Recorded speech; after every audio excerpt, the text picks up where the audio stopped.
narcissique n'est pas aveugle, elle est complice. Elle sait que son fils ment, manipule, trompe. Elle sait qu'il détruit et brise des vies. Et au lieu de l'arrêter, elle couvre tout. Elle sourit, justifie et trouve constamment une excuse. Elle cache les tromperies, elle normalise les coups bas et elle va même jusqu'à l'encourager.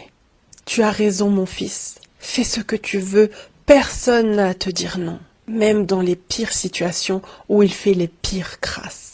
Ce n'est pas de l'amour maternel, c'est de la corruption émotionnelle. Elle élève un fils qui ne respecte rien, parce qu'elle lui a appris qu'il était intouchable.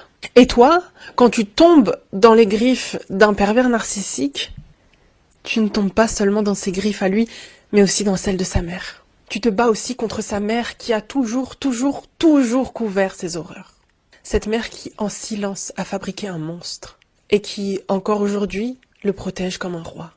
Alors, arrêtons le mythe de la pauvre mère dépassée. Beaucoup de mères de pervers narcissiques sont architectes de leur cruauté.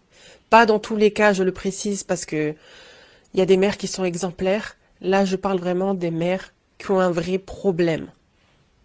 Et en fait, elles sont architectes de cette cruauté parce qu'elles l'ont vue. Elles en sont témoins, parce qu'elles savaient, mais elles ont décidé de cacher ça.